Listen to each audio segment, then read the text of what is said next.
Good morning, my fellow Africans and the world at large. This is Emmanuel Kwejomensa once again, coming into your homes and your minds with a message of empowerment and enlightenment, all the way from Ontario, Canada. Today is the 26th of August in the year 2022, and the Bible says, "This is the day the Lord has made. We should rejoice and be glad in it." And for that matter, I take this opportunity to invite the whole world, any man or woman listening to me or hearing my voice, to join me to give thanks to God for the day that He has granted unto us. And life in general, life is beautiful, life is wonderful, life is glorious, life is God Himself flowing through all things, including mankind.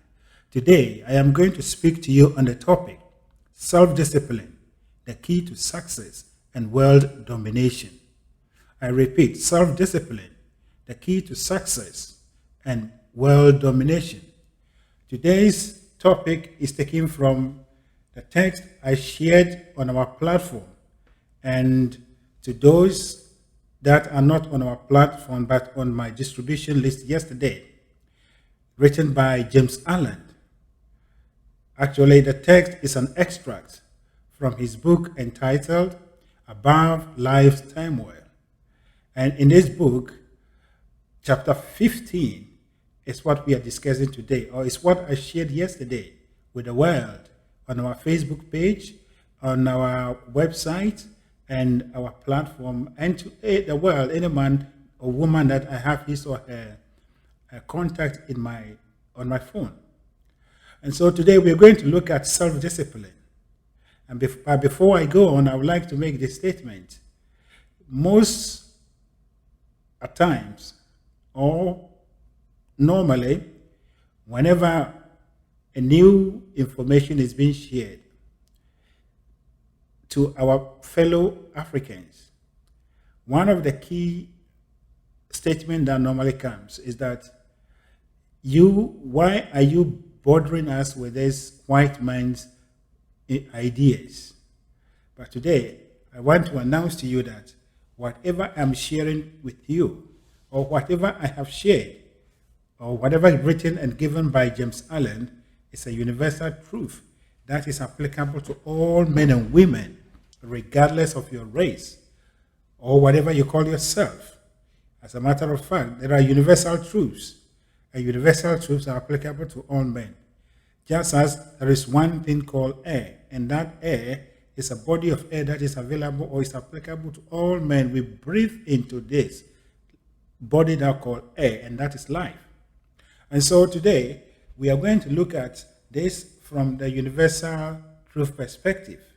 And my appeal to any man or woman listening to me, my fellow Africans in particular, is that have an open mind and have a receptive heart, and have the desire to begin to look for new ideas, begin to seek for knowledge, so that you expand your understanding. And your understanding, the level of your understanding determines the level at which you are advancing. So life is about learning. We have to keep on learning all the time. And so in the book that we are dealing with, chapter 15, James Allen spoke about self-discipline. And so today we are going to analyze this particular statement or phrase called self-discipline. How do we understand self-discipline? How are we actually applying it in our lives? But as a matter of fact, as our topic depicts, self-discipline, any man or woman that is able to discipline himself or herself has the key to success. He will succeed in all things. Okay, self-discipline, to most of us, particularly those of us that are in religion, Christianity in particular, normally we are asked to cultivate self-discipline. And when such terms are used, we normally speak in relation to vices or things that we consider as sin. And so in the church, you will still have discipline. Self-discipline, how where you are supposed to discipline yourself is not to fornicate, not to steal, not to murder, not to do anything bad to your fellow men and women, which is true. We are supposed to exercise self-discipline in this area, but self-discipline goes beyond that aspect of our life. Self-discipline runs through every nook and corner of our lives, and that is self-discipline has to be applied in every situation.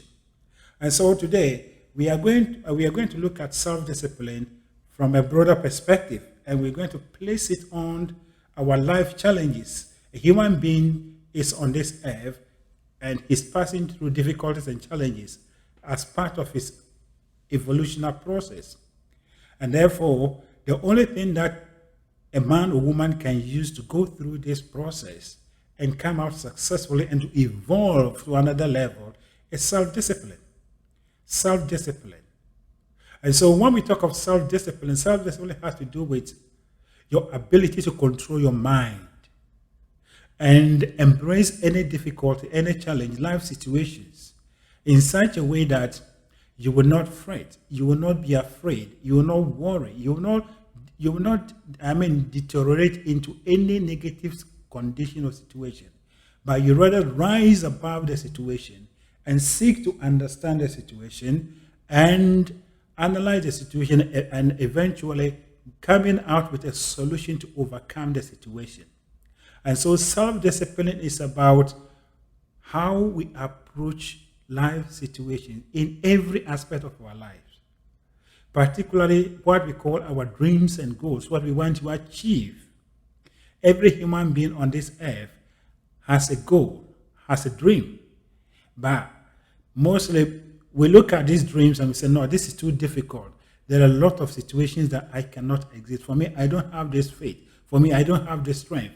And therefore, we leave those things and then we go about blaming people and always praying to God that God should come and rescue us. That rescue will never come. You are supposed to apply your mind and to discipline yourself such that you define situations not only from the negative perspective, but from the positive perspective, and with the understanding that every situation has its beginning and has its end. And therefore, as you seek to analyze and you seek to embrace the situation and analyze it and seeking answers to the situation, you will eventually get to the end. And the end will give you a solution, a result that will become a solution to the problem, such that the problem doesn't exist in your life and in the life of other people. And this is where self-discipline is actually applied. Any man or woman that looks at something and leave it down or quit because of the difficulties or hardship in it is a person that don't have self-discipline, that cannot discipline him or herself. Any person that is afraid to take any challenge upon himself because he thinks that he's going to lose one thing or the other, that person doesn't have self-discipline. Regardless of how you are avoiding fornication or whatever, you don't have self-discipline, because you are supposed to discipline yourself so that you go through a certain process, a certain difficulties in such a way that by the time the process is done, you become a new person. And that is what the Bible calls a new creation. You come into Christ. And when you come to Christ, you become a new creation or a new creature. And so that is what we are looking at. And so self-discipline is very important. No man or woman can succeed without having the ability to discipline himself in his mind, to overlook and to endure every after hardship or difficult situation with the mind that he is aiming to elevate the difficulties by a solution that he's looking or searching for. And so that is what we are looking at. And today I'm going to do this exercise by going through or reading the first two paragraphs of the chapter we are dealing with. Chapter 15 of Above Life Turmoils by James Allen is what we are looking for. But I'm going to read the first two paragraphs. And then we do the analysis in relation to us, our lives, Africans.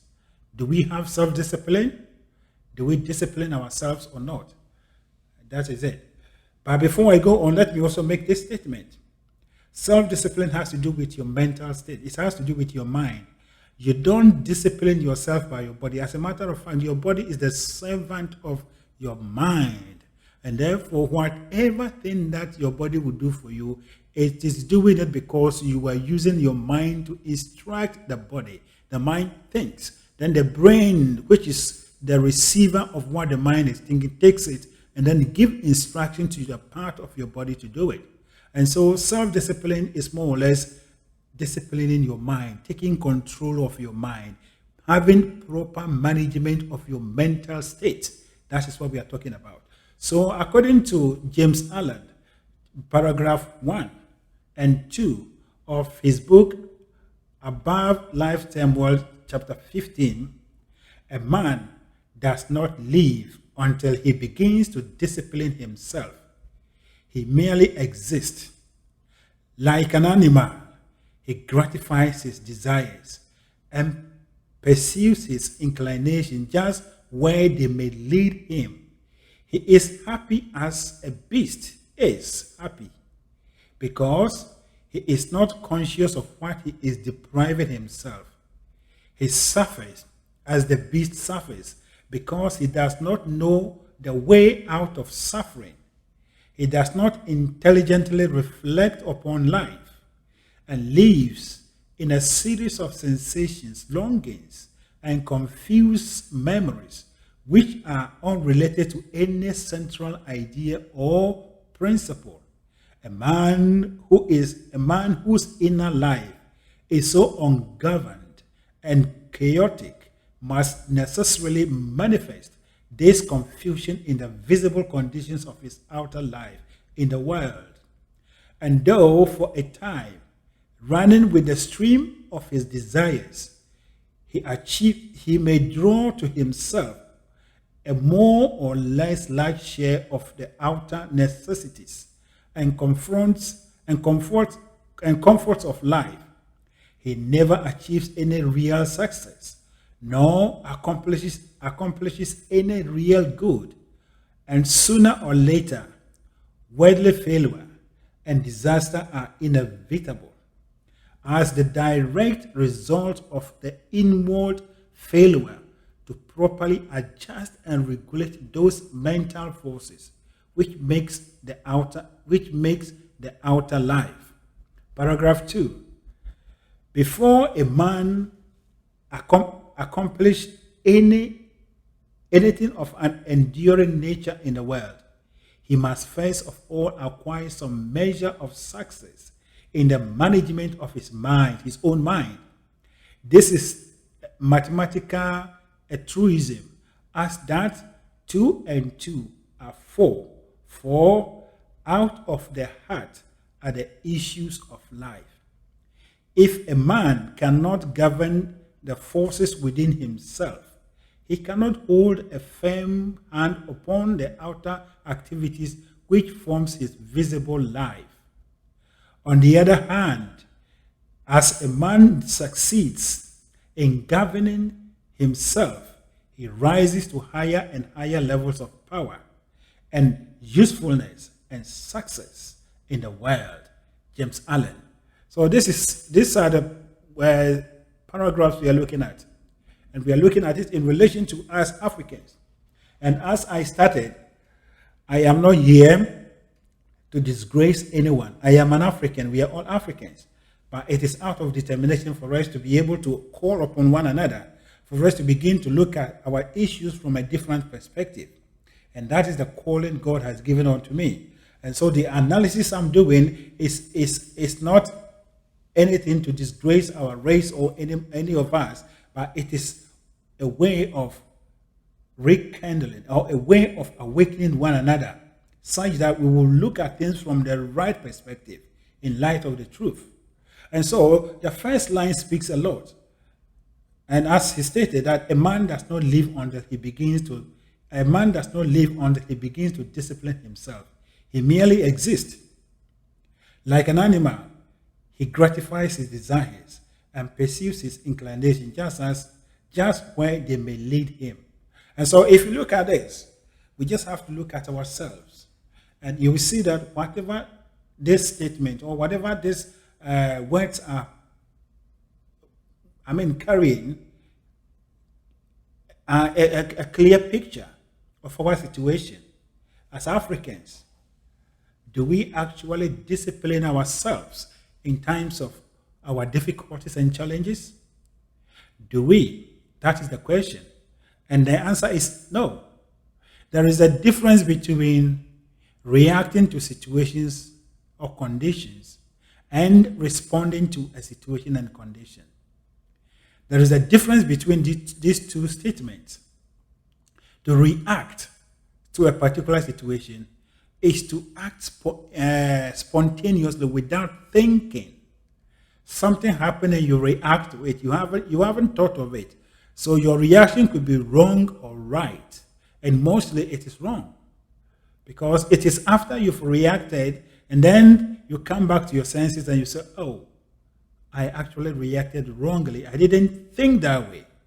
But when we talk of responding to a situation, that comprises or that has to do with you thinking about the situation and then do proper analysis.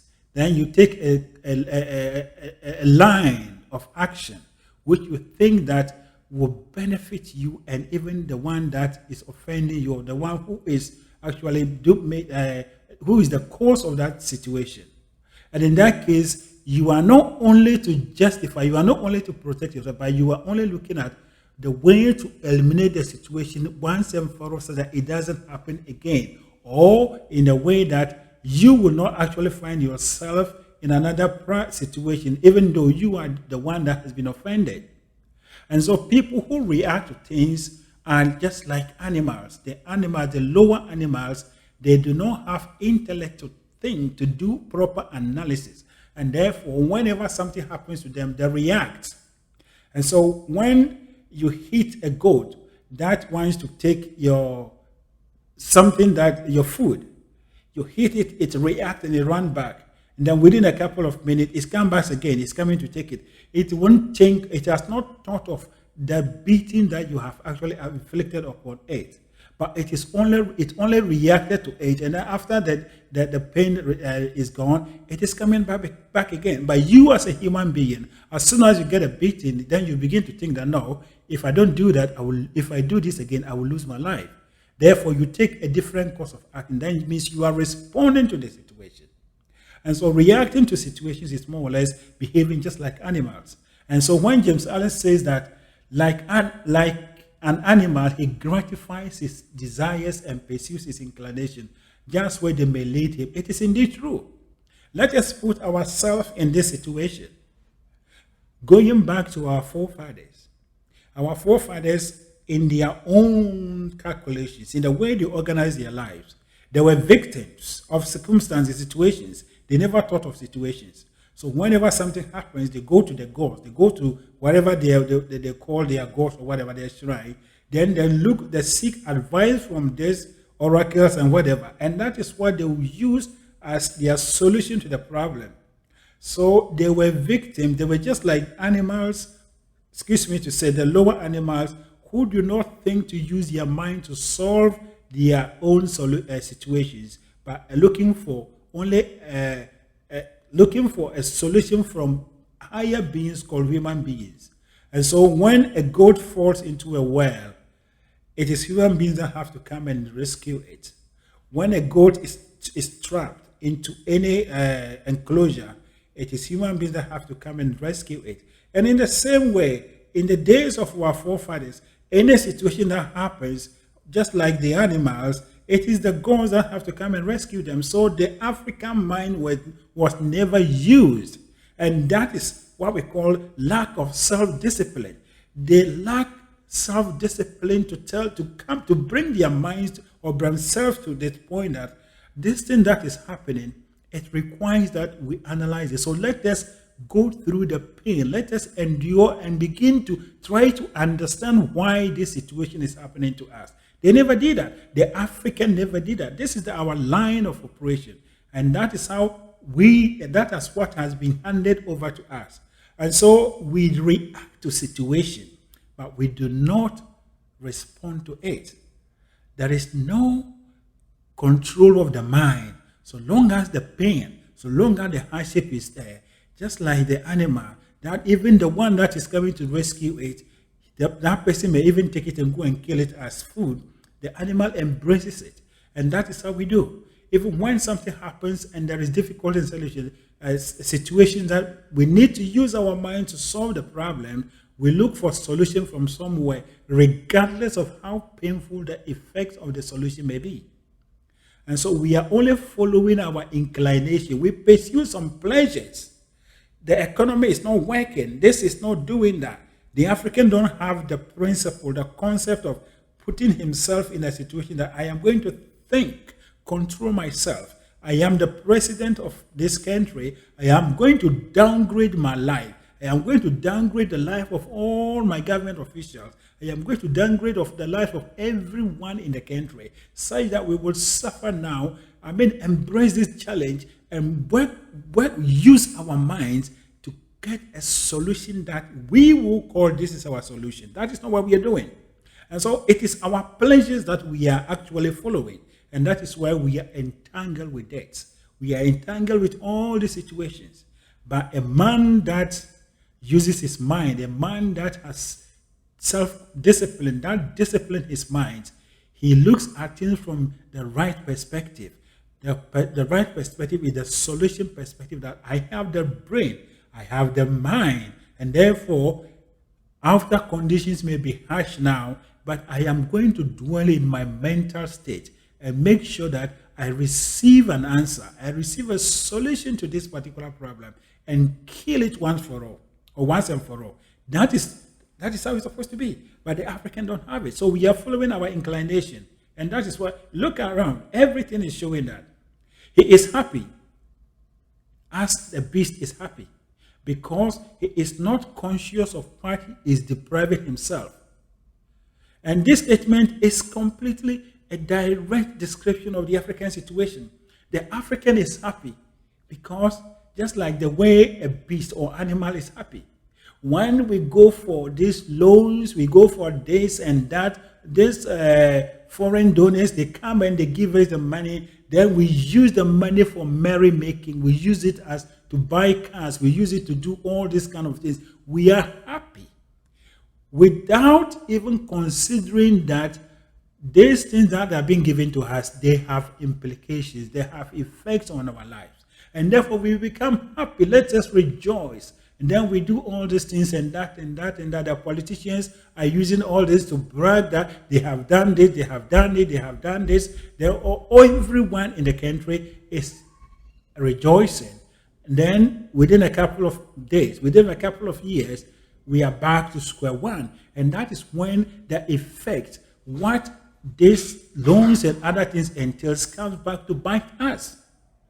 And so when you read James Allen's text, as a matter of fact, any man or woman listening to me, you can get these books to buy in a bookshop, or you can get even the PDF, James Allen's complete collection in PDF forms.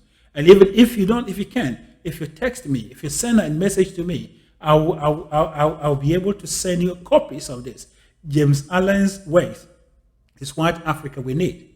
That is the only knowledge, that is the only wisdom that we need to turn our life around. And so we are following our inclination.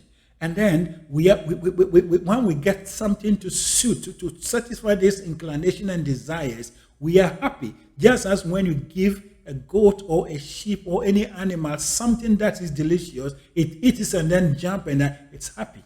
It doesn't think of whatever consequences that may follow. And that is what we are doing. And then he suffers as the beast suffers because he does not know the way out of suffering. And that is what we are doing now. Look, Africa, we are suffering. Everywhere. There is nowhere that you go that Africans will say that we are blessed because of our conditions now. Everywhere, every African is suffering.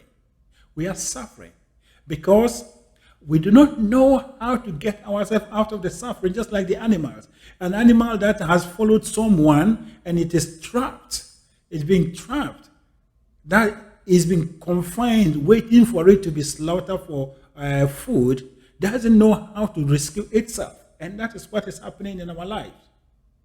We have been trapped in all these things. Look, death, everything African is entrapped in all these things. And we do not know how to get ourselves out of it. And therefore, what do? We suffer. We suffer. And that is the truth. So when James Allen says that he suffers as the beast suffers because he does not know the way out of suffering, he's in this truth. And then the next line, he does not intelligently reflect upon life and lives in a series of sensations, longings, and confused memories, which are unrelated to any central idea or principle. But again, what is the African's mentality? We only live in our memories. We only want to talk of our forefathers' practices, what we are doing, and all the things that happen to us. And all that we do is we live in these sensations and memories. But we are not able to do anything about life.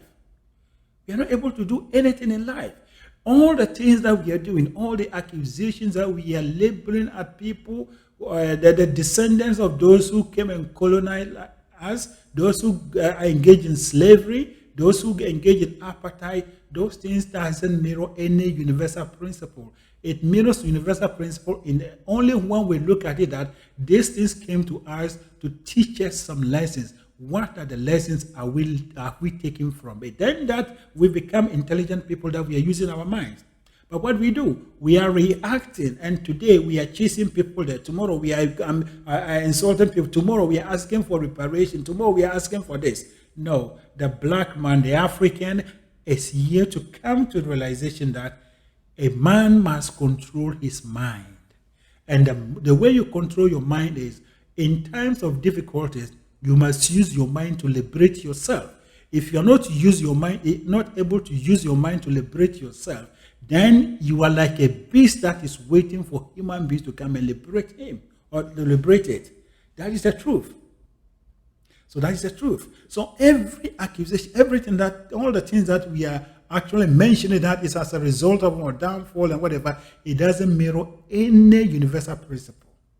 Unless, of course, we turn the narratives for it to be that those things came to us as a way of awakening us, and we have lessons, we have learned our lessons, and we are moving on. So the next line says, a man whose inner life is ungoverned and chaotic must necessarily manifest this confusion in the visible conditions of his outer life in the world. And though for a time, running with the stream of desires, he may draw to himself a more or less large share of outer necessities and comforts of life, he never achieves any real success, nor accomplishes any real good, and sooner or later, worldly failure and disaster are inevitable as the direct results of the inward failure to properly adjust and regulate those mental forces which make the outer life. Yeah, let us look at that. A man who's everything that we are suffering is as a result of the way we are organizing or we are governing our mental state. There is nothing that is more befitting. There is nothing more that we can be proud of based on what we are doing everywhere. Hunger, all this kind of things, everything. Wherever you go to Africa, it's chaos, it's confusion, it's everything. If I have to use examples, if you take a country like Nigeria, Nigeria is sitting on oil, they have gas. But if you go to Nigeria right now, almost every home in Nigeria, they have what we call generators because they are not able to produce continuous flow of electricity in their homes. They queue or they form long queues to buy kerosene with gallons and all those things. The life they are living there is even, look, it's something that you can comprehend. But Nigeria is an oil-producing country. Take Ghana. Ghana, we have all that we have, oil and everything that now we are drilling oil, whatever. But Ghanaians have not been able to come to a complete solution, complete solution to the electricity problem. So today they call it doom. So that the light is off today, the light is on today. Now I believe it has died down a little because they got a certain solution. I think it was from Turkey that they are mending it, but the African doesn't know how to get himself out of the situation. We are in all these things. These are just two examples. Go through every nook and corner of Africa. You get similar situations from all this. The African doesn't know how to pull himself out of situations, out of difficulties, because he lacks self-discipline. He lacks self-discipline. No pain, no gain. If you're not ready to suffer right now, to downgrade your life, to forgo some pleasures right now and die, or maybe suffer a little bit to get a solution to solve a particular problem, then you continue to be in that problem. And that is what we are experiencing in Africa. So the chaotic life of Africans is just a complete reflection of what our inner state is. The inner state of the African people is chaotic because we lack self-discipline. We are not governing our mental state. We have no idea that the mind of the human being is the key and is the maker of the life of every man or woman. So that is the truth. So now let's go on to paragraph 2. Paragraph 2 also says that before a man accomplish anything of any enduring nature in the world, he must first of all acquire some measure of success in the management of his mind. Before any man or woman can acquire anything that we call enduring success, that success that moves the world, success that makes you to dominate the world, then you must have complete control. You must be a good governor of your own mind. So now that Africa, we are underdeveloped. Africa, we are this and that and that. We are saddled by poverty and lack and debt. It means that we are not governing our mental state well. We must, before we'll be able to be to create, before we'll be able to actually invent anything, then the African must begin to learn how to govern his inner state, his mental state. This is a mathematical truth. This is a mathematical truth. And then the next line says that this is a mathematical truism, as that 2 and 2 are 4. For out of the heart, the issue of life. For out of the heart are the issue of life. If a man cannot govern the forces within himself, he cannot hold a firm hand upon the outer activities which forms his visible life. On the other hand, as a man succeeds in governing himself, he rises to the higher and higher levels of power and usefulness and success in the world. If you are not able to control your mind, the one that is not able to control your mind, the one that lacks self-discipline is the one that takes something today and leaves it that, oh, it is too difficult, I couldn't do it. This is one of the sign or example of a man or woman who lacks self-discipline. Self-discipline is about you being able to will yourself and to go through a certain difficulties, even though it's hard, but I am going to persist. I am going to persist with determination until I win. I am not going to quit. That is when you say you are someone who has self-discipline. But anything you try it, you leave it out, so it's so hard. Then you leave it. You can never achieve any success. You would never achieve any success. And that is what Africans were doing. Today we try this one.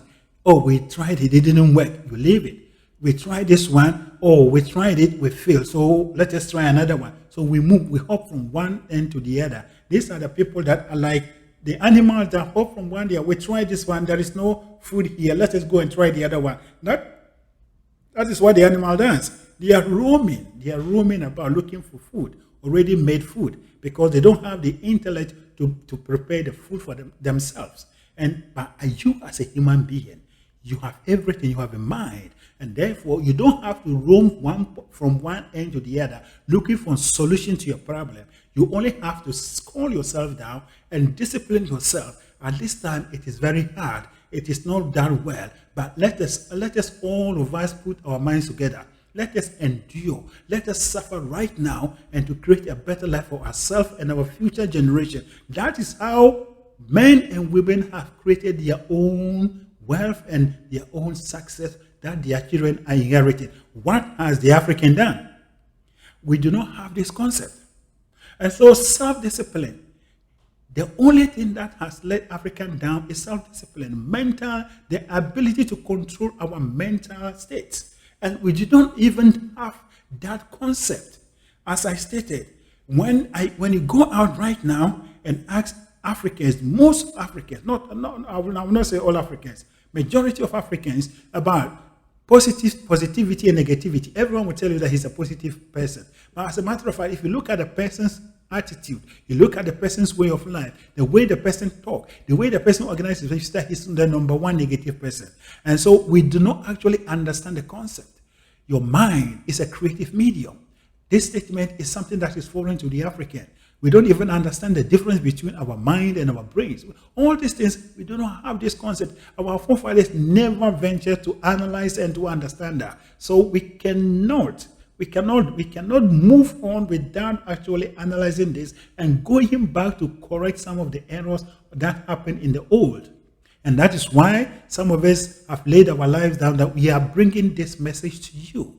Self-discipline. It is not about you not being fornicating. It is not about you not smoking. It is not about you not doing all this kind of thing. Those things, okay, they are good. But self-discipline has to do with your own life challenges, your own situation, individually and collectively. That is what we are talking of. As a leader of a nation, you're supposed to exercise self-discipline. There is nothing wrong that today, if the president of Nigeria, if the president of Ghana is riding in a Kia or a Kia Rondo or what we call it, Ford Focus, there is nothing wrong with it. It is our lust that has deceived us that we are talking of security or whatever, that the president must ride in a jet, the president must ride with a motorcade and whatever. No, we are not there yet. We don't produce cars. We don't produce this high. Therefore, the president must be prepared to use whatever every ordinary man is using with a little bit. We only have to accord him or her the respect. That is it. And so when you look at this, we are like animals. We are not controlling our minds. We are not controlling our minds because we do not know how to do it. And therefore we are suffering. And when we are suffering, we are in the suffering that we do not have the ability to pull ourselves up from that stage until some people come to pull us out. And this is the time. This is the time that we have to be awakened to this truth. James Allen's work is something that any man or woman that wants to liberate himself from any form of difficulty must begin to learn, must begin to look for and read it well and understand it. Particularly his master class, As a Man Thinketh. However you think, however you are thinking determines your life. So my brothers, my sister, this is the time that we have to be awakened to this truth that a man must begin to control his life. There is no man, there is no person or a man or woman that can achieve anything without self-discipline. And self-discipline is about the controlling of your mind. Taking control of what you allow to pass through your mind. Every thought that doesn't come to empower yourself and other people, every thought that doesn't bring improvement and other, it is not a constructive thought. It is not a positive one. With that one out of your mind. And then in times of trouble, do not think of the pain you are going through, but think of how you will get a solution. Do not think of how someone is coming to rescue. Think of how out of the pain you will come up with a solution. That is how every man or woman that have developed their life did. And this is the time that Africans, we have to start and stand up. Self-discipline has to do with we facing our difficulties and challenges from the bottom to top, from the leaders to the ordinary man. Then we face our challenges. Everyone take a challenge. Then we begin to work on it. And dwelling upon only what we want to achieve in the end. And when we achieve what we want to achieve, it becomes a solution that it wipes out the solution, the problem completely. Since I was born and I grew up in Africa, in Ghana, almost every difficulty that Ghanaians were suffering at that time, till I grew up, we are still suffering. Look, when I was in Ghana, Kayayo, or these young men, girls and boys carrying things, women carrying children on their backs, women carrying things on their heads. Look, there are no roads. Look, all the issues that used to be are still there. They are still there. The only difference, only little change was Ghana in particular, the electrification project that has begun to now in the rural areas they have lights. But if you go to Ghana, there are all the issues that used to be, the feeder roads and whatever are still there. When I was growing up as a young man, before the government will construct a road, they have to go for a loan. We are still going for loan. Nothing has changed. It's just that because we are evolving somehow, the perception and maybe the kind of things we are seeing are going about, nothing has changed practically in the life of the African. Nothing has changed. We are still eating with our hands. We are still doing all this kind of rudimentary things everywhere. And so these are the people that don't reflect on life. And as James Allen said, he doesn't reflect upon life. Let us begin to reflect upon our situations. Let us begin to reflect upon our situations and then begin to ask ourselves, how can we get ourselves out of this situation? How can we get a permanent solution to this? Not by anyone helping us, but we doing it ourselves. And that is when we say that we are human beings living and acting as human beings. But as it is, we have reduced ourselves to the level of the lower animals because we are unable to control our own circumstances. And as I said the other day, if you are unable to dominate your own circumstances, then how can you think of you dominating the world? If you are unable to control your inner state, then your outer state will also be the same chaotic situation. And that is why we are going through all this. And this is the time that the African has to rise up. Let us rise up and begin to use our minds. I am dreaming, and I'm dreaming and believing that one day someone in Nigeria, someone in Ghana, someone in Ivory Coast, someone in Uganda, someone in Tanzania, someone in South Africa, a black man will get up and say, this is what I have done, and I'm using it to brighten the corner. I'm using it to empower Africans, and so that we'll move forward. And that is when we say we have arrived. That's when we say, yes, we are disciplining ourselves. But as it is, we are not. We are in a chaotic state. And we have to bring this to an end. So you, the young man, or young lady, there is nothing. Look, it is delusional at this period of time for you to continue to believe that you have to travel abroad for you to be successful. It is delusional. Look, I have traveled. I have lived in the UK. I have lived in Canada. And I'm telling you emphatically that there is nothing greener here. You have the ability to be successful wherever you are. And this is the time that we have to rise up. Rise up. Don't be like the animals. Look, the kind of risk that African young men are taking, the number of African men and women that have died on high seas, that have died across the desert, is uncountable. But we are not taking lessons. We are not learning from all these things. The number of Africans that have wasted their monies and to connection men and whatever, they came here that they've wasted their lives, it is uncountable. We are not learning from that. Look, we are just like the beast. We don't reflect upon life. And this is the time that I am calling upon you to reflect upon your life. Let us all come together and reflect upon our life. It is time for us to take a stand and stop all these things happening. And that is by disciplining our minds. Disciplining our minds, ourselves, and say enough is enough. We will die if it is the need for us to die in confronting our difficulties. We will leave if there is the need for us to we will leave if there is the need for it, if that be, for we are going to confront our difficulties and situations. All die be die, but we must die with dignity. If you try and fail, there is more dignity in that than not to do anything. It is better to try and fail than not doing nothing to succeed. That is the truth. So Africans, try. When you fail, don't give up. Go ahead. Go ahead and do it. Go ahead and do it until you succeed. Discipline your mind, discipline yourself, and learn how to live in hardship. Learn how to live in difficulties with the joy, with the mind that you are looking for the solution to alleviate the difficulties, but not someone coming to save you, to pull you out of the difficulty. It will still follow you. It is your shadow. That is the truth. So that is my message for you. And so today, as I have already started, the topic that I have spoken about is that self-discipline is the key to success and world domination. And it is something that James Allen has written on extensively.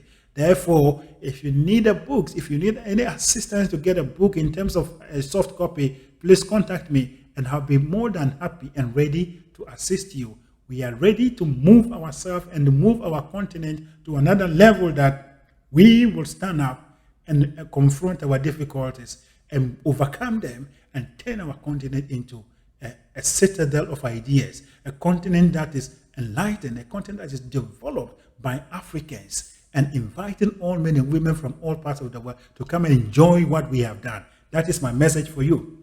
Now, may the overshadowing presence of God that keeps the stars and the planets, that keeps the stars in the open, such that they do not fall on us, and keeps the planets in their orbit, such that they do not clash with one another. Keep you, lead you, and guide you. Give you an open mind and open heart, such that this message will fall upon a receptive heart, that you begin to discipline yourself. You begin to control your mind in times of difficulties and challenges, that you only think of how to get a solution and to pull yourself out of difficulty, but not asking for men and women to come and save you. And that is when we say we have liberated ourselves and we are forging ahead, conquering our challenges and difficulties one by one. That is the truth of life. Once again, my name is Emmanuel Kwejo-Mensah, and I am a co-founder of the Eagle Mentality Group. At Eagle Mentality Group, we teach and propagate or share information about the power of the subconscious mind and the universal laws. It is our determination and drive to raise a new group of Africans who will think and do things in a different way, do things in alignment with the universal laws and principles, such that we will develop an Africa, will create a multiracial Africa, such that we'll have every type of human being on the African continent. As it is, only black people are inhabiting the African continent. It does not depict the glory of God, which is diversity. And so the dream is a diverse, a multiracial Africa, but a unified and loving, a symbol of love. The symbol of love. The African continent becomes a symbol of love that the world emulates. Thank you, and God bless you.